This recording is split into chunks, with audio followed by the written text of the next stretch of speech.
Bonjour, donc aujourd'hui on va voir la symétrie axiale, c'est-à-dire la symétrie par rapport à une droite que vous avez normalement déjà vue en CM, et on va faire une approche par manipulation pour bien comprendre de quoi il s'agit. Donc vous avez ce document, si vous ne pouvez pas l'imprimer c'est pas grave, vous allez voir justement comment faire. L'idée c'est de faire le protocole qui est demandé là pour chacune des figures. En gros, c'est d'utiliser un papier calque ou une feuille blanche, comme je vais vous le montrer, puisque moi j'ai pas de papier calque par exemple, même si c'est plus facile avec du papier calque, pour faire une symétrie à partir d'un bout de figure, là ou là, et d'une droite. Donc, si vous n'avez pas de papier calque comme moi, vous allez soit décalquer la figure, ah, mais ça marche pas, donc vous la décalquerez à la fenêtre, ou alors vous pouvez tout simplement aussi faire une figure qui ressemble, hein, on n'est pas sur quelque chose de très précis. Par contre, faites-le à la règle. Donc, je vais faire une figure là qui ressemble à cette première figure. OK. Et puis là, par contre, je vais devoir utiliser sans doute la fenêtre. Alors, je fais un pliage selon la droite. Voilà.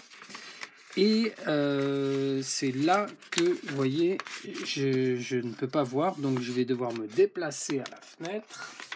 Ici, à la fenêtre, je vais pouvoir repasser. Alors, sur la figure, on dit de repasser en vert. Vous avez vu, j'ai pas fait en vert. C'est grave, docteur. Je ne pense pas. Youpla. Voilà. Ensuite, j'ai ma figure. Et voilà, ça, c'est ce qu'on appelle une figure symétrique, pardon, dont l'axe de symétrie est la droite qui est ici. Alors, pour la deuxième figure, vous allez voir que c'est un peu plus compliqué, il y en a plein, donc je vous fais déjà la réponse. Vous pouvez déjà essayer en fait la première, faire pause sur la vidéo, et puis vous ferez la deuxième après. Ça peut être sympa de découvrir par vous-même, je sais qu'il y a beaucoup d'erreurs au début. Je vais vous expliquer pourquoi. Donc essayez de le faire, après vous regardez cette correction. Donc si je fais la deuxième figure, qu'est-ce qui va se passer quand je vais plier selon l'axe? Ploum ploum. Je vais aller décalquer. Voilà. Je décalque. Vous avez vu, je décalque pas la règle. Bon, c'est pas très grave. C'est mieux si vous pouvez. Mais moi, je suis un grand fainéant. Et quand je fais ça, eh ben, j'ai pas ma figure symétrique. Pourquoi? Parce que j'ai décalqué que d'un côté. Or, la figure de base, elle est des deux côtés. Donc, je dois recommencer.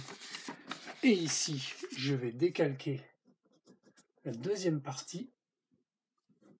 Berk, c'est mal fait, c'est pas grave.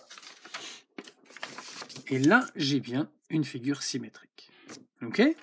Donc maintenant, vous allez essayer de faire ça. Ces deux figures-là, ensuite, il faudra les garder parce qu'on fera au prochain cours des expérimentations dessus. On regardera des choses. Donc votre boulot, c'est de faire ces deux figures-là. En gros, c'est les consignes qui sont là. Hein. Et puis ensuite, vous allez faire la symétrie à partir du quadrillage, en essayant de comprendre comment ça marche et en n'hésitant pas à utiliser un calque ou une feuille blanche pour vérifier. Okay, et là, la correction, par contre, je la donnerai au prochain cours. Vous pouvez éventuellement m'envoyer des photos de ce que vous avez fait ici et ici. Mais de toute façon, il y aura le corrigé au prochain cours, donc c'est-à-dire au cours qui sera jeudi en ligne et dont les cours seront donnés pour lundi. Voilà, bon courage!